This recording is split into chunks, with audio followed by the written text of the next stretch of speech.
Assalamualaikum warahmatullahi wabarakatuh. Perkenalkan, nama saya Putik Zuknia Fahma dari kelas 1D Ilmu Al-Quran dan Tafsir. Di sini saya akan menjawab tugas ujian akhir semester Akidah Akhlak. Di sini saya akan menunjukkan buku yang saya punya tentang akhlak. Oke, ini tanggal saya beli.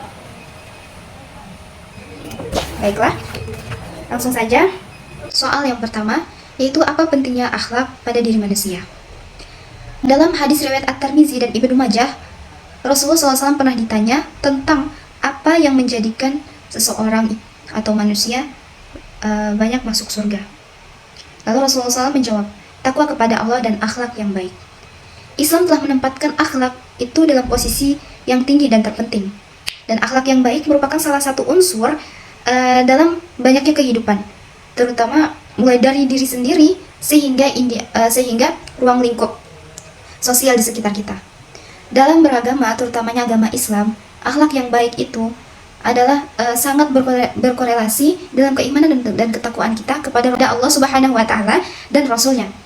Dan dari akhlak yang baik inilah sebagai penentu kedudukan kita atau derajat kita di hadapan Allah Subhanahu wa Ta'ala.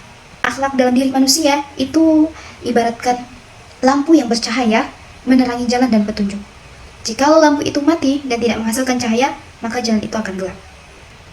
Lalu soal yang kedua, yaitu keteladanan atau nilai-nilai yang dapat kita ambil dari akhlak pribadi kisah-kisah nabi-nabi yang kita ketahui. Pertama, yaitu Nabi Adam. Dari kisah Nabi Adam dapat kita ambil pelajaran atau bisa kita tiru akhlaknya, yaitu sebuah usaha harus disertai doa dan kesabaran. Yaitu di saat Nabi Adam dan Siti Hawa dipisahkan oleh Allah saat turun ke bumi, mereka tiada henti untuk berdoa dan memohon ampun kepada Allah atas segala kesalahan yang telah mereka lakukan. Bertahun-tahun mereka berdoa dan terus usaha mencari tanpa menyerah ataupun tanpa putus asa ataupun tanpa memaki-maki Allah. Padahal Allah yang telah menurunkan mereka dari surga dan memisahkan mereka. Tetapi mereka tetap apa? Tetap usaha dengan doa dan sabar, ikhtiar dan tawakal, maka mereka dipertemukan kembali. Dan dari situ juga dapat hikmahnya, kita harus patuh dan tidak boleh melanggar larangan dan perintah Allah Subhanahu wa Ta'ala. Lalu yang kedua, dari kisah Nabi Ibrahim alaihissalam. Nah, dari kisah Nabi Ibrahim alaihissalam dapat kita petik akhlaknya yang baik, yaitu patuhnya atau taatnya ia kepada Allah Subhanahu wa Ta'ala. Dari situlah Allah dapat menilai seorang hamba, benarkah tulus atau ikhlas dia beriman dan patuh kepada Allah. Maka dari sesuatu hal yang sangat berharga dalam dirinya pun dia rela berkorban, yaitu anaknya. Ketika dia diberi perintah dalam mimpi untuk menyembelih anaknya Ismail, maka dia langsung melaksanakan perintahnya. Dari ketulusan atau kepatuhan Nabi Ibrahim, Allah membalas kebaikan dan ketakwaannya, yaitu dengan menggantikan anaknya dengan seekor kambing. Maka dari itu, jika kita ingin melakukan sesuatu karena Allah Subhanahu wa Ta'ala, didasari karena keimanan dan rasa tidak takut akan kehilangan sesuatu, karena sesuatu yang kita miliki dalam dunia ini hanya sebuah titipan oleh Allah, maka Allah akan berjanji akan menggantikan sesuatu itu lebih baik daripada sebelumnya. Lalu yang ketiga dari Nabi Ismail alaihissalam. Nah, dari situlah kita dapat memetiknya, yaitu dari ketakwaan dan keimanan. Sungguh Nabi Ibrahim dan Nabi Ismail, ya Ismail anaknya Nabi Ibrahim. Dari situ kita melihat keikhlasan dan ketulusan Nabi Ismail dalam mematuhi perintah ayahnya agar dia untuk disembelih. Karena apa? Karena itu adalah perintah langsung dari Allah Subhanahu wa Ta'ala. Dari situ kita tampak sebuah ketakwaan atau keimanan Nabi Ismail yang sangat tulus dan penuh ikhlas. 3.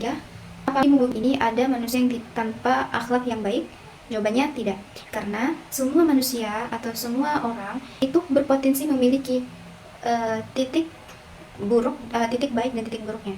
Jadi seseorang, walaupun dia perilakunya di mata kita buruk atau dikenal orang dia itu tidak baik, tapi di sisi lain dia memiliki kebaikan di sisi lainnya. Karena setiap manusia, sebaik-baik seseorang, pasti dia memiliki sisi buruknya, dan seburuk-buruknya orang, dia pasti memiliki sisi baiknya.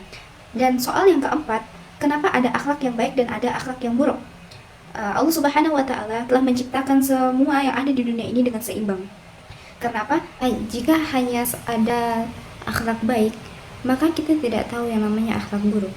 Jika hanya ada akhlak buruk, maka kita tidak akan tahu mana yang namanya akhlak yang baik. hanya ada salah satu di antara keduanya, maka kita tidak bisa yang melakukan mana baik mana buruk. Dan bayangkan saya jika ya baik saja. Jika baik saja ada dan akhlak buruk tidak ada, maka tidak akan tidak ada celah masalah semasa itu terjadi. Dan jika dalam hidup kita tidak ada masalah, maka kita tidak akan merasakan yang namanya sedih atau lelah. Dan jika kita tidak pernah merasakan sedih, maka kita tidak akan tahu bagaimana nikmatnya bahagia setelah kesedihan. Ibaratkan kayak polos aja hidup. Nah, makanya itu Allah telah menciptakan semuanya itu seimbang, ada baik dan ada buruk, agar kita bisa mempelajari kehidupan, melatih jiwa dan mental kita. Sedangkan surga saja ada neraka, ya kan? Ada surga, ada neraka, ada siang, ada malam, maka ada baik juga ada buruk. Semuanya seimbang. Enggak. Sekian jawaban yang dapat saya sampaikan. Saya Putik Zuknia Fahma mengucapkan terima kasih. Wassalamualaikum warahmatullahi wabarakatuh.